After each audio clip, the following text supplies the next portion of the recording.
And what that entails is really to raise awareness about domestic abuse in the community. So I would go around, different organizations, different sectors, so be it schools, churches, corporate offices, just about anywhere the information is needed. So I'll go and I would do presentation on domestic abuse, child safeguarding, and any other social issue that is related to abusive relationships.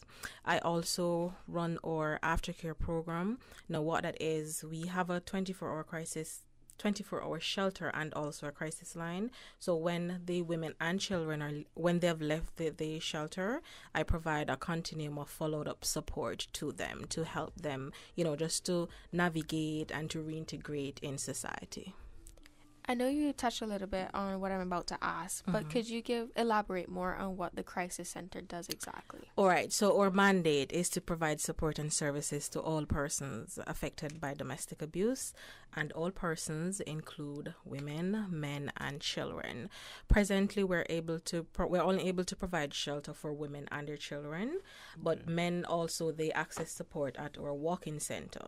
So that's the Estelis Place Walk-in Center. It's located on Crown Square, in Crown Square Plaza on Eastern Avenue. So anyone who doesn't necessarily need safe sheltering, but they need support, they can come to our walk-in center to access that support, and that's where we support our men, as we're not able to provide shelter for them. We also have our teens and young adult lounge, the TIRE program, and the TIRE program is a trauma-informed after-school program that provides support to at-risk youths between the age of 14 up to 21. It is run Tuesdays to Fridays from 3 p.m. to 8 p.m. And when the teens come in, we provide just, a holistic form of support. So we help with emotional development. We help with intellectual development as well. We help with social skills. There is a fun aspect to it. So just to cater to their overall holistic development. And it's a safe space also. And there is also located at Crown? Yes. So that's at our Crown Square Plaza. And we also have our Kids Helpline. Now, the Kids Helpline is for children up to the age of 18, and we provide support via the telephone until they're in a safe place. And I'm going to go ahead and provide you with the Kids Helpline number. It slipped me just now, so I have to consult my paper. Sorry. Okay. So it's 649-5437. So that's 649-5437. And we have trained volunteers who man the Kids Helpline. They're trained in child safeguarding. So if they say, for example, there's an issue of child safeguarding, then our responsibility as mandatory reporter is to make a report to MASH, and then they will do their follow-up investigation. What that number was again? 649-5437. 5437. So why did the Crisis Center started the TIRE Lounge? Okay, so the Crisis Center would be you'd call it the umbrella organization, and then within the Crisis Center we have our TIRE Lounge. There is the Kids Helpline. So that would be the programs that we offer. So they all fall under the umbrella of the General Crisis Center. So there's the shelter, the 24-hour emergency shelter. We have the 24-hour crisis line. Then we have the community outreach program. Then there's the TIRE Lounge, and then there's the Kids Helpline. Just the helpline is it toll free? Yes, it's a free to call line. Yeah. So why did you guys decide to start the TIRE Lounge and separate it from the Crisis Center itself? Well, it's not separated from the Crisis Center. So the history of the TIRE Lounge. When our clients come through the shelter and they leave, there have been talks that they need additional support for their children, because when they come into the shelter, when they come into the emergency shelter, we have a children and youth program that they can participate in. So, there were talks that they needed that additional support, and then there were so many other at-risk vulnerable youths in the community. So we saw the need for it, and that's where it started. Okay. You have any statistics so far on TIRE Lounge? How much on average is service monthly? All right, so I'm going to speak off the top of my head. Don't hold me to this. If the number is incorrect, I'll be more than happy to provide the information after. Sure. But I think roughly now we have about 70 and counting participants in the TIRE Lounge. They don't all come at once because it operates like a drop-in center also. So there are some participants who will come on a given evening, then you may not see them for a week. So we have the option for drop-in as as they feel. So is and this helpline is manned 24 hours a day? The The 24-hour kids' crisis line, that's 24-hour. But for the kids' 649. helpline, no, that one is from 10 a.m. to 6 p.m. Okay. So that one is not 24 hours just yet. Is the Tire Lounge open all days of the week? Tuesdays to Fridays from 3 p.m. to 8 p.m. Okay, so since it is it teen violence in relationships? Okay, so it's month? Teen Dating Violence Awareness Okay. Month. So we're raising awareness about dating abuse. Okay, so what are signs of violence in a teenage relationship? All right, so we don't only want to say violence, we want to say abuse as a general abuse. term, because when you speak about violence, you kind of confine it to just physical, and that's not the only form of abuse in a dating relationship. So you have the physical one, which is the more obvious of them all. Then there's emotional abuse, which that one, it perhaps the effects of an emotional abusive relationship cuts deeper than a physically abusive relationship would, because with emotional abuse, it is not necessarily always seen with the naked eye. So the emotional abuse can be going on for years and years, and over those years you're timely breaking down the person's concept of self, their self-worth, until they get to a point where they basically lose themselves, right? And then there is the sexual aspect of it. So there's sexual abuse. There's also digital abuse, which is one of the most common ones among teens based on the survey that we did last year. Especially with nasty breakups. Oh, yes. And there's financial abuse as well, but in a teen dating relationship, it happens, but it's not necessarily as common as the other forms of relationships, because during teenage years, you're in school, you don't necessarily have a job. So whatever finance that, you control, whatever means of financial control would be maybe allowance that you get from your parents. So an example of that could be, okay, so you're going to school, you're in a relationship, both you and your partner, you go to the same school. They can say, oh, it's your responsibility to buy my lunch every day. So that would be a form of control. I want to add in about the emotional abuse. I feel like many people, teenage adults all over, when they're in an emotional abusive relationship, whether romantical or not, they do this thinking that they're just complying with the person, to make them happy, and they don't, and in their mind they think that they're happy, and then a couple of years down the line, when they're no longer entangled with this person or some sort, then they finally realize the damage that's been done to them when they go out to a public place, and then they don't have their self-confidence anymore and stuff. Yes, and I like the word entangled, and I like that word because a lot of times when we establish, as teens, I'm not a teen anymore, but I was there once, we establish relationship, you don't go in as an individual. So you go in the relationship assuming the identity of your partner. So there is no individuality. You cannot differentiate. And when you're unable to differentiate yourself from another in a relationship, you're pretty much entangled. So you were right on the ball with that term. I know Miss Livia touched on the statistics last week, but for those who weren't listening last week, could you just remind us? Sure. All right. So we started the Teen Dating Violence Awareness School campaign last year. That was the very first, which we hope for it to continue for many, many more years to come. I remember attending one at Clifton. You did? Oh, awesome. So we collected data because we wanted to know the prevalence. We had no data prior to if about teen dating violence in the Cayman Islands. So we wanted to know the prevalence. So we collected, we did a survey among students, and we collected some data. And based on our findings, so before I get to the findings, 303 participants completed the survey. 141 of those participants were male and 162 were females. And of that total, 97 of the 303, they were in a dating relationship. And notwithstanding, there were perhaps participants who weren't so forthcoming with the truth, but, no judgments there. What age group they were? They were like, all right, so it was final year students, so we were looking 11s. at between, so year 11, and we also went in the private school as well, so we went up to year 12. And based on our findings, 1 in 10 teens reported to have been in, to have experienced dating abuse. So think about you having 100 students in a space. 1 in 10 of that would be 10 of that 100 experiencing dating abuse. That's one too many. And in what we also wanted to see as well, because we know that abusive relationships can be influenced by patterns of behavior observed in other relationships. So we ask, have you ever witnessed domestic abuse in your home or, otherwise? And of that total, 3 in 10 have witnessed domestic abuse. So we know it is a serious problem. And this was just a fraction of each school population. And we only did, I think it was 5 schools. So imagine if we did all the schools on the Cayman Islands, what that findings would be like. Well, I would suggest that you ask, have your questions coincide with the National Drug Council's school survey. They have an established survey that has been have established trends now for almost 20 years. So if your questions was to be asked in that format, they have the reach already. I think some of the questions should be asked on that survey.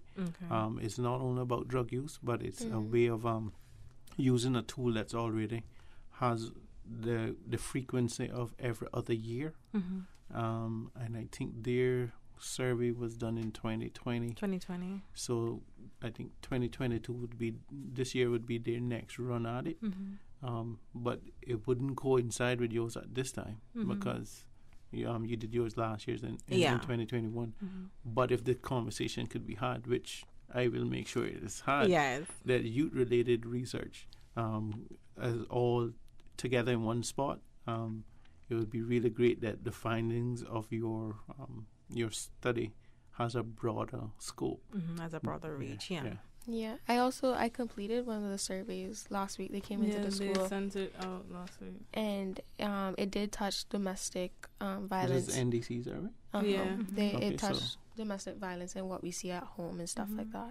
If you could recall, maybe, would you be able to say just an example? I've not seen the survey. I can get it to you. Okay, good. So I guess we can work that out after the interview. Survey. So why do you think it is important to stop this? Like, obviously, there should not be abuse in teen dating relationships, but why do you think it is important that it should be stopped now? Well, can I rephrase that for you? Yeah, it's maybe. not a matter of thinking what is important for it to stop, but we should work towards preventing it from starting in the first place. There is no place in a relationship for abuse. Absolutely no place. Yep, that's just it. There's no place. There's no other excuse. There is no lengthy explanation. There's just no place for abuse in a relationship. Okay, you mentioned in your preamble about child abuse and child safeguarding is something that you do presentations in schools. Is that something that you also do online that youth workers could participate in and parents could be invited to? Because I think the more eyes we have on young people, the better. We run the risk of young people only opening up to people that they're comfortable with, and those persons might not be mandatory reporters. So things go unheard, and help is not given where it ought to be, because the person that the young person disclosed to may not be in a position to respond appropriately. We presently do not have an online program. It is something that can be looked into, but I think for the Red Cross they do a more wide scale on training, on sexual abuse. But of course, you would want to include all the forms of child abuse, neglect and the or others even alike. this stuff about teen dating and awareness, where the violence go beyond sex. It goes to wearing on psyches and mental faculties and has mental implications. So and we see where a lot of young people grapple with these things and take it into adulthood, and it doesn't lend for health as a society. Right. And then we deal with they become parents, and then that same kind of behavior is being modeled, and it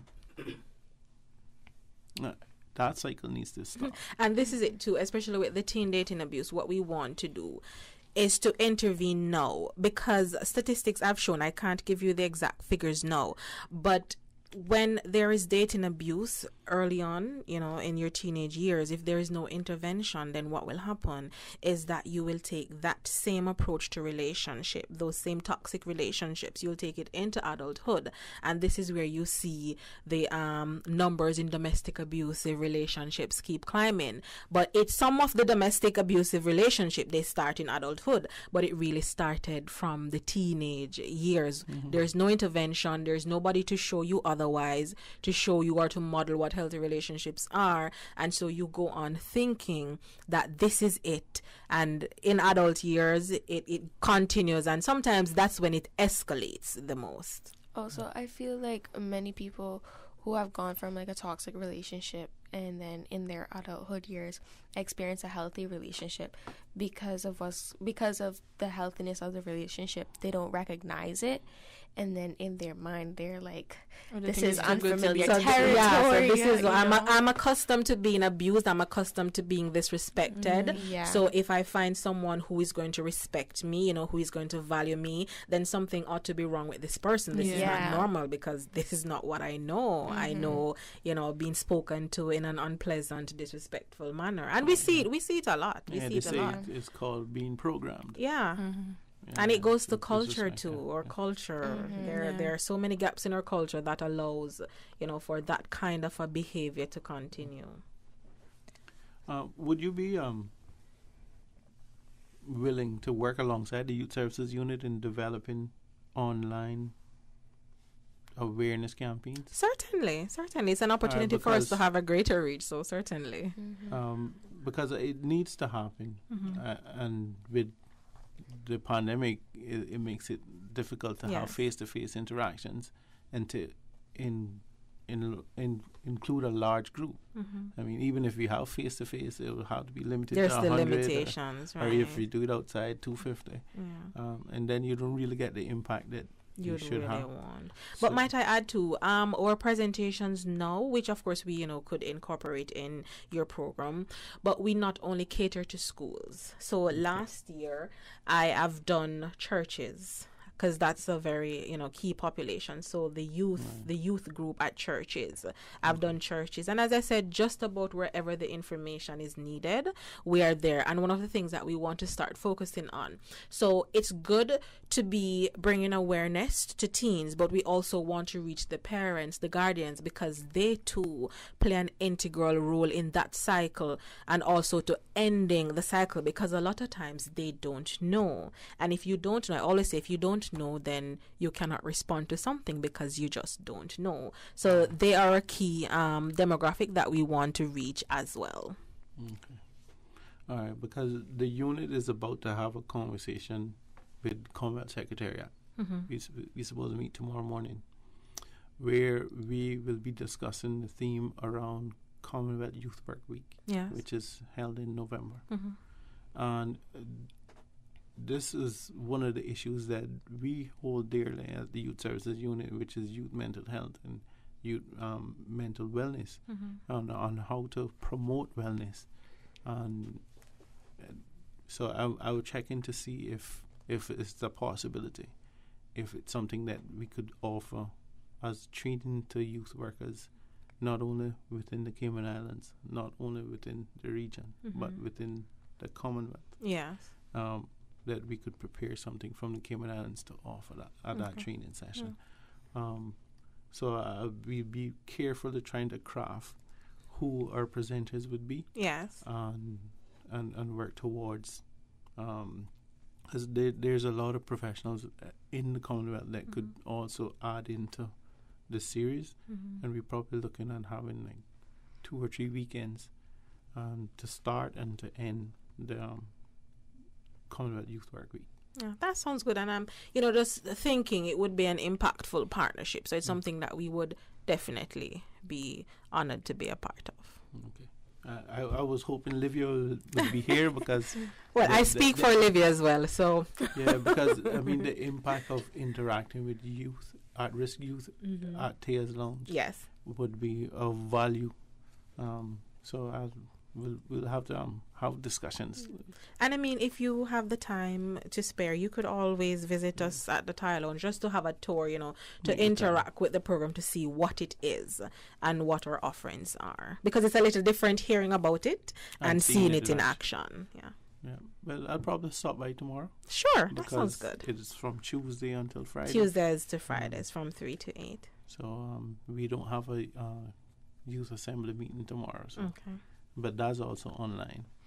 But they're actually discussing a comprehensive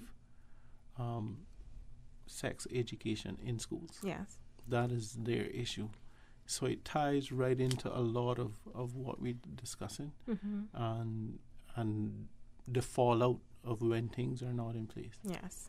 So the CIYA is actually recommending age-appropriate comprehensive health in education. Yeah. And that's a very good move also, because what you find is a lot of times when teens are in these I would say precarious situations, it's because they just don't know. And the theme for this year is talk about it. And this is why we want persons to start having the conversation, because if it's not being talked about, then we're basically mummed on it, and it will allow, it will allow for it to continue. So we want to talk about it, having teens and even some adults too aren't even comfortable about talking about sexual things, and it's normal. Sexuality is a part of our existence. So we want persons to get comfortable in talking about things, just to be more aware so that they can make more informed decisions. They can set more appropriate boundaries for themselves. Okay, I think in our conversation last week, you want to take a music break? It's too much. Okay. Go ahead. I'll make a note and I'll get on to it and come back. Okay, so now we'll be having a short music break. Our first song will be "This Is What Falling in Love Feels Like."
Are mealybugs and whiteflies destroying your beautiful garden? Can't get a break from mosquitoes without having to spray chemical repellents on your skin? Well, Mosquito Solutions is a pest control company specializing in 100% organic pesticides. You heard me right, 100% organic pesticides. Guaranteed to keep you and your family safe from harmful chemicals and unwanted pests. Give us a call today at 548-0720. That's 548-0720. Or feel free to visit our website at mosquitosolutions.ky. You can also find us on Instagram and Facebook at mosquitosolutions.ky. Pest control under control. Life can get busy. Only those that can see the invisible can do the impossible. Finding time to build your skills always falls on the back burner, but it does not have to. The University of the West Indies Open Campus, short courses designed with you in mind, diverse and custom built to fit your busy life. From whether you wish to advance your business communication and computer skills and pursue a path in counseling, HR, and business management and care for the elderly, find your place in the Cayman Dream. Visit the University of the West Indies at open.uwi.edu or call them today at 946-8322. Government's new recruitment portal offers job seekers a paperless online process that makes it easy to apply for more than one job anywhere, anytime. With this step forward in our online recruitment presence, you can keep track of outstanding applications and appointments and receive notifications about your applications. Visit the careers.gov.ky portal and use the new one-stop shop for civil service recruitment to further your career. Youth Flex for all people by young people. And we are back. We still have Miss Marisha in studio with us, and we're going to continue our conversation. So I have a quick question. How do you approach someone if you think they're being abused in a relationship? Right. So I would assume that you're making that assumption based on observation. Yeah. One of the easiest ways is ask, is everything okay with you? How, say for example, you know the person's partner, how are things going with X person? So that's the simplest. But if you know specifically what is happening, then you can tailor that conversation around the occurrences. Okay. You're probably wondering why we're harping on having you as our guest, really, because we're in our season of caring. Yes. And what you just expressed is you need to ask these caring questions. Mm-hmm. So you can help young people navigate life. Yeah. And even so, just to, just say to someone, if there's anything that you want to talk to me about, I am here for you. So just leave that door ajar, so when they're ready, they will push it open for them. So they know that you're there, you're a point of support. And over time, because sometimes, people have trust issues and it takes a while to build connection with people. But at least them knowing that the support or the avenue is there for support, they will perhaps be more inclined to speak to, as opposed to you going, oh, so you're in a relationship, are you being abused? If you ask me that as an adult, I am not going to answer you. That's imposing. But if you say to me, I want you to be okay, I'm here for you, should you need someone to talk to, or if there's something that is bothering you, or as I said, if you have observed a change in behavior, you could perhaps say, I've noticed that you're not your usual self. Is something bothering you? So those are the ways that you can initiate the conversation without being too imposing. Yeah, my mom always says no matter how big or small the situation is, that we can always come to her and we'll tackle it head on together. And I feel like no matter how old you are, you need somebody like that there for you. Yes. To know that when things get tough, or even just to vent, that person is there for you. Yeah. And another key... See why yes. I want the training, right? So all these people can respond appropriately. Another key part to that too is, so you have opened this door, you have created the avenue for support. Now the person comes and the person discloses certain information to you. How do you respond to that information? So your friend say to you, hey, my boyfriend or my girlfriend is doing this. Girl, why don't you leave the boy already? That's not an appropriate response, because this person who is coming to you, they may just, come to get an opinion, but for you to be telling them what to do, that is a form of control, and they're already being controlled. So which of the control am I going to stay with? The one that I'm familiar with, or the new control that you're imposing on me now? So your response is important. Also, I feel like in situations like that, when people approach us about those certain kind of topics, we don't think. We don't take a second to actually listen to what they're saying, listen to what kind of abuse or whatever that they're going through. We just automatically say whatever is on top of our head without thinking, and then sometimes that makes the person feel even worse. Yes, because we're doing more damage. Or feel trapped. What it can be too is to further victimizing the person. So you're telling them that, oh, so he hit you or she spoke to you like this and you stayed with her. So you're saying, oh, because you want this is the reason why you're saying, because if you didn't want this, if you weren't okay with this, you would have left. So you're victim blaming, which is never a good thing. So what are some things that people can do in order to not lose themselves in a relationship? Maintain your individuality, and in maintaining your individuality, you give time and interest to the things you like. So as I mentioned at the top of the interview, when you go in a relationship, it doesn't mean that you're to assume your partner's identity. You don't need to assume your partner's interests. You don't like drinking orange juice. Not because your partner is going to drink orange juice, it means that you must know. It's okay for your partner to be drinking orange juice, and if it's apple juice that you like, you drink apple juice. So you maintain your individuality. Make time for the things you love. Being in a relationship doesn't mean that you give up who you are. So it is two units coming together to create a third unit, but on the outside of that, you still have your separate, your individuality. I feel like also the two people should complement themselves, complement the relationship on a whole. Yeah. The thing is, God put each and every one of us on this planet for a particular purpose. And just because you have a partner, that doesn't mean that you take on the partner's purpose. Yes, and you still have your purpose. This is why sometimes it's so hard to leave an abusive or an unhealthy relationship, because you would have invested so much time, and in that time that you're investing, you were slowly losing yourself because you were assuming the identity of the other person. So one, you stop growing, so you no longer know your interests, the interests that you had before the relationship, you have abandoned them. So when you leave, I am just left bare. What am I interested in? I no longer know what color I like. I no longer know the food I like to eat because I was eating what my partner was eating or wanted me to eat. So it's good to maintain your individuality. I saw a video on Instagram pop up a couple of days ago, and it was like this man, he was telling the person that was interviewing him, he's like, when he got married, he told his wife, he said, I don't care how much I love you, but I'm not giving up my dream for you. And that's a good approach. Yeah. And I feel like, people need to know that, you need to be able to know that because I have my own opinion in the relationship, that shouldn't mean that you're going to leave me or that you're going to walk away from me. Yeah. No, if there's love there, you should want them to fulfill their dream. Like, I'll try to see how much I can encourage your dream. Yeah. But then, like, some people at the same time, they don't feel that way. They're so clingy that they're like, oh my gosh, spend all this time with me, and if you're doing this, that means you're not spending time with me and you don't love me, and that's just their mentality. That's their mentality. How often are your school campaigns? You say you do school campaigns.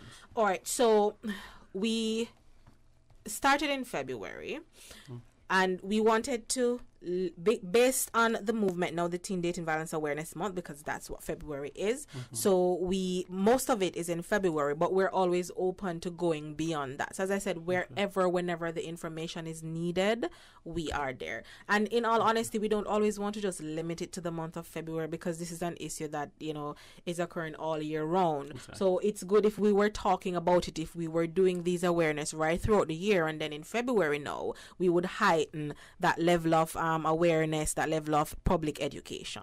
Okay, it's great because the unit is talking with television, online platforms and stuff. Try to get our life skill sessions and public awareness campaigns more publicly. Yeah.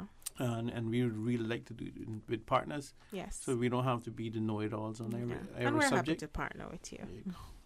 It's good to know. Yeah. So, do you think you could elaborate on some ways that we can prevent a relationship from becoming toxic? Firstly, you need to know what constitutes a healthy relationship. So that's the very first thing. But before I even go to the individual aspect of it, we need to look at also the cultural aspect.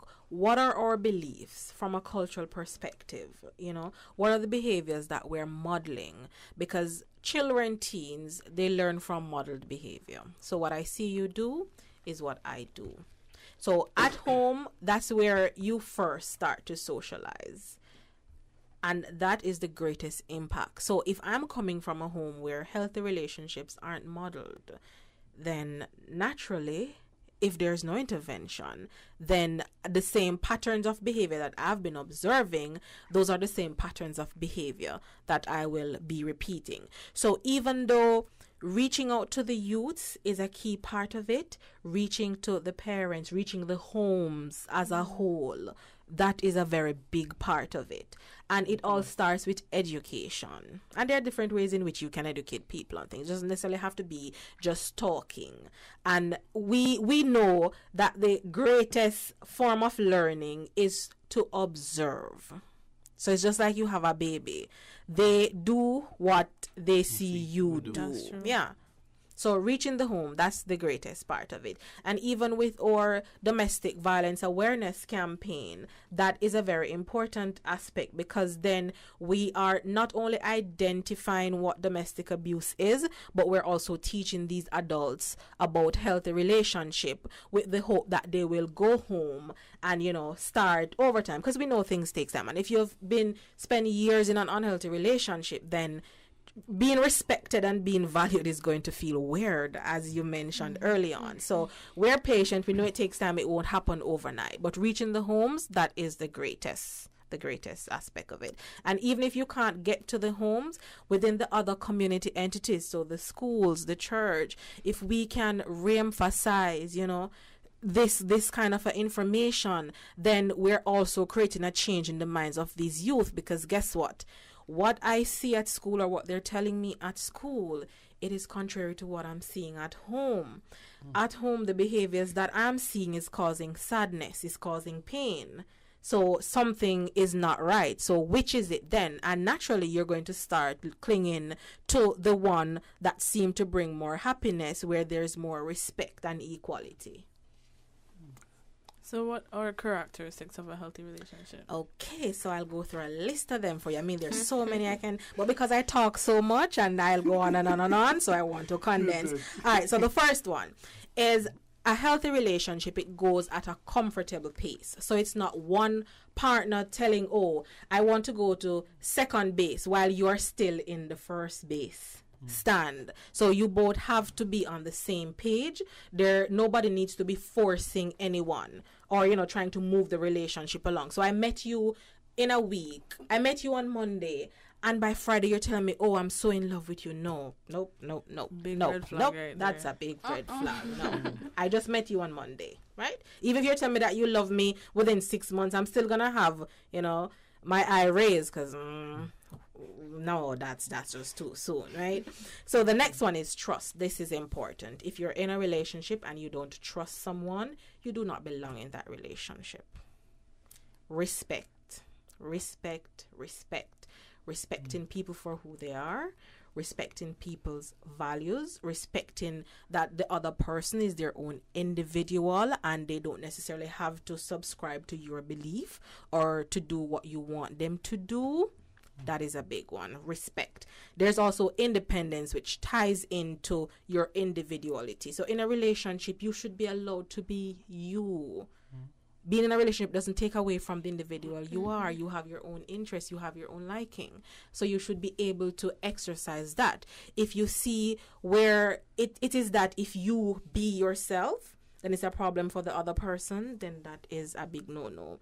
And the other one is kindness. Just be kind to each other.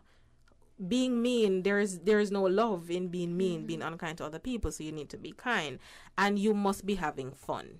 Life is about having fun. If you're in a relationship and you're not having fun, no, it doesn't make sense. Yeah, but adulting is always hard, right? Yeah. Parenting is not always fun, right? So,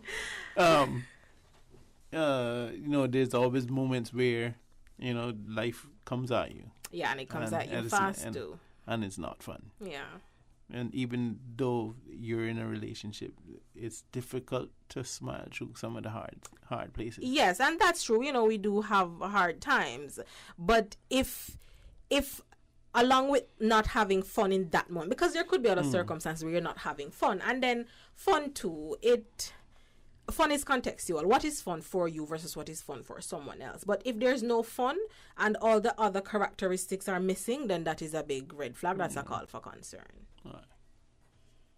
Are there things that people can do in a relationship to exercise these values? Sure. The biggest one is to respect each other. Okay. When I understand that you are you and I am me and we're two different people, we have different interests, then yes.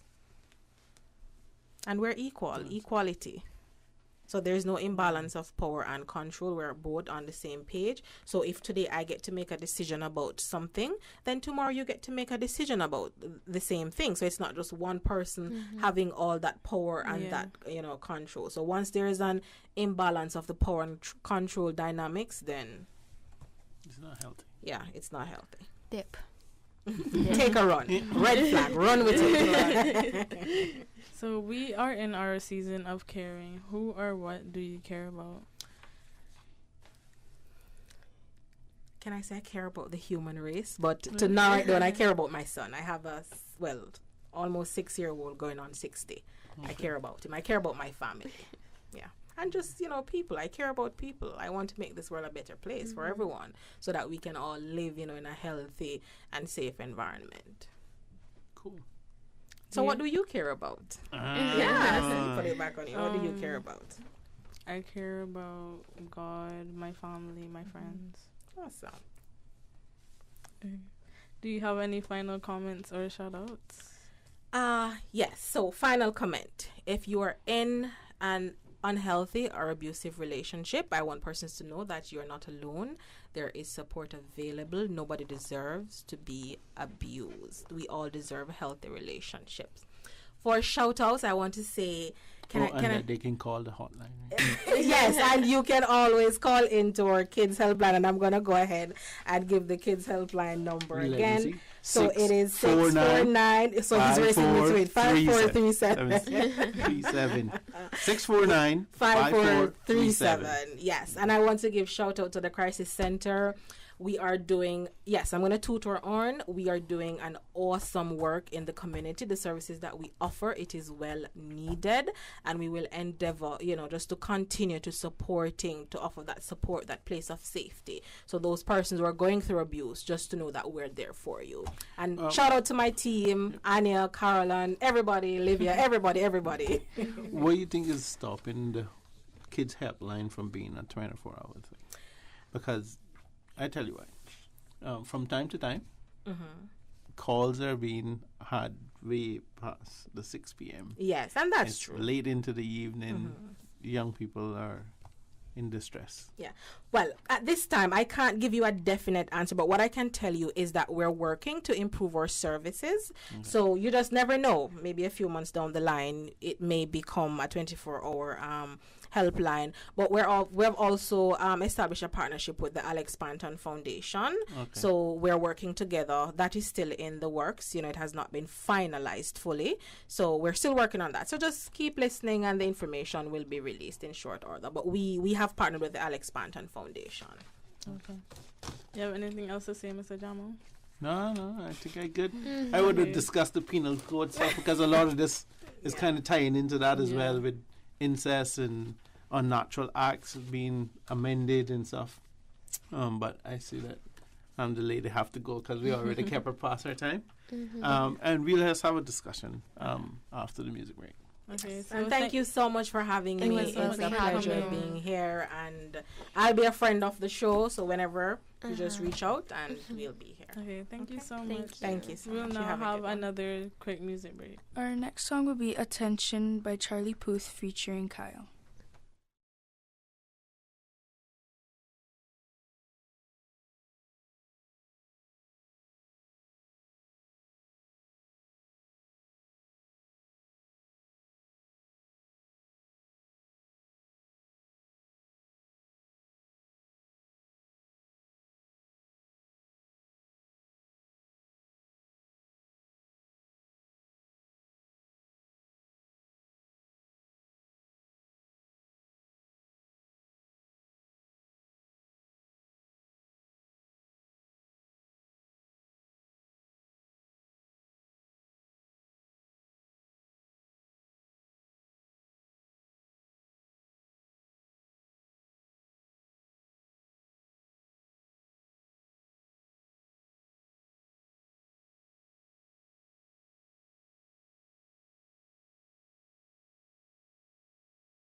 Superior Auto now have the ability to balance and align big trucks.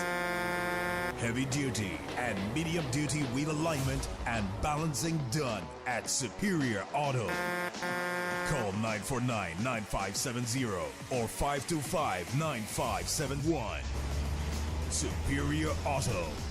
They keep your car in tune. A national sport, an international phenomenon, a way of life. In any land in the world, and he would never strike a ball more. Football binds a community and can build a nation. Ozil clips it in. Well back! Better, faster, stronger, and united. This is the league we want to watch. From the pitch to the stands, to the field and the sands, we are united. We are Cayman Football.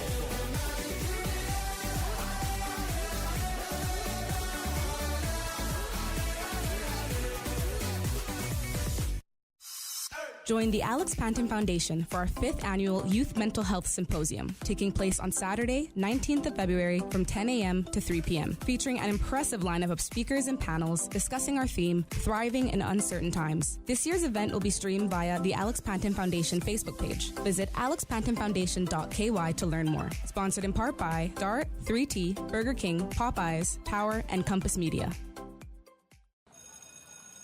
Hi, I'm Max. What's your favorite part of school? I love science. I love playing outside. What's yours? It's lunch. Ha! Yum. Yes, yum. Yum School Lunch program ensures your kids have fresh, healthy lunch options every day. Yum School Lunches are now available at selected private and public schools across Grand Cayman. My favorite food from school is pasta, jerk chicken, and spaghetti and meatball. I love Cayman-style beef, chicken curry. Yum! We love school lunch. Yum! Enough is enough. 2 years, living in fear, jumping through hoops, changing the way we live. Enough is enough. Life can come at us fast. Things happen, usually without warning. But the future isn't laden with fear. It's filled with promise, with hope. You can still live fear-free.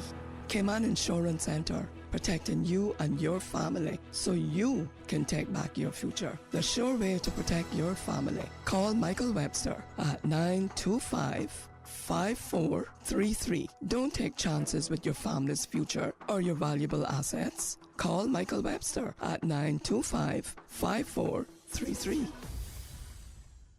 Youth Flex for all people by young people.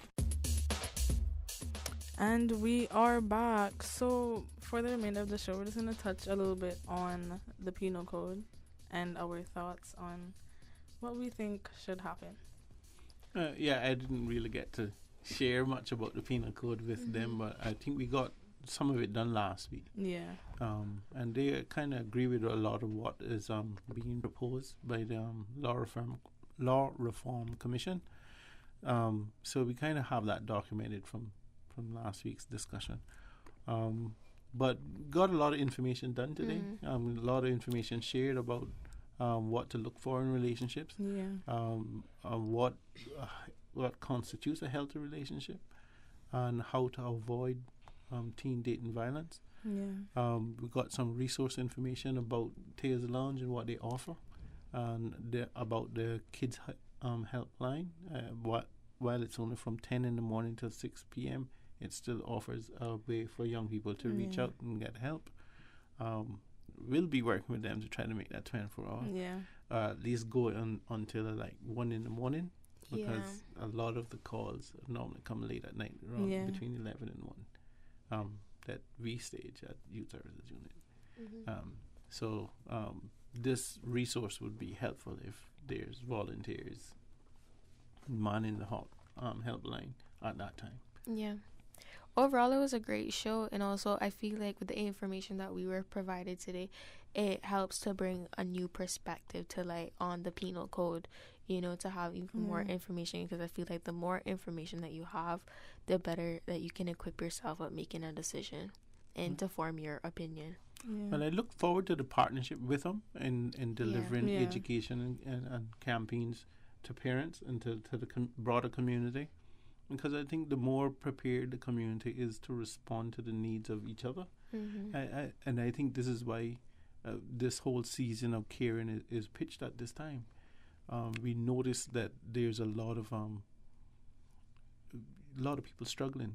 I mean, the pandemic is one thing, but it's just that some people are just getting cold, not caring enough, not checking in with people, not, it's just. And even when they check in, I feel like sometimes when you do finally open up to one person, they be like, "You'll be all right," that kind of way. Or they get tired. Dismissive. Yeah, and I feel like our society needs to work on that more to ensure that when we see a cry for help, that we're there to help that person. Yep, and so that's why we want to try to see if we can reach out to partners like this, that we can try to help educate, help prepare people to respond appropriately, and that we can have a healthier society. Because without it, it's useless to having any infrastructure development when the people are just. Because it takes a village, so everyone has to work together. Yep. I think what they're doing is amazing. Yep, I'm going to check them out tomorrow. Their best partner would be Youth Services Unit, because they work with the youth. You both work with the youth, and you can help to uplift. That'd be a great partnership.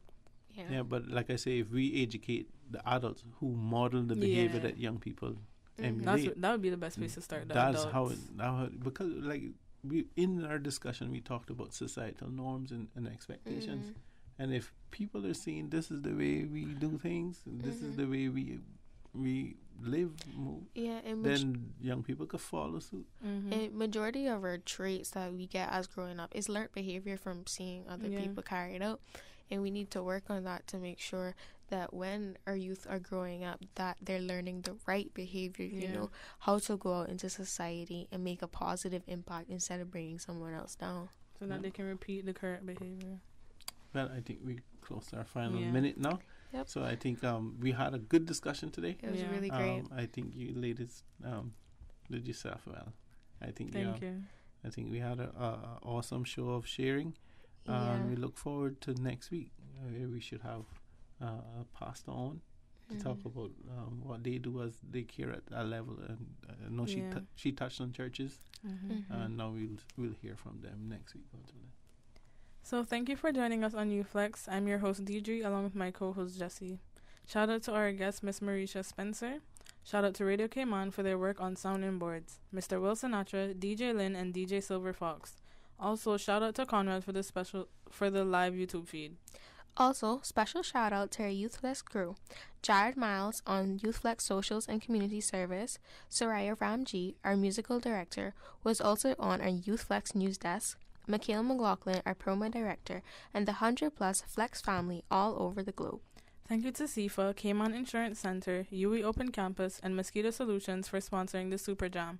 And to you, our listeners, for tuning in every Wednesday from 4 to 5 for YouthFlex on 89.9 FM.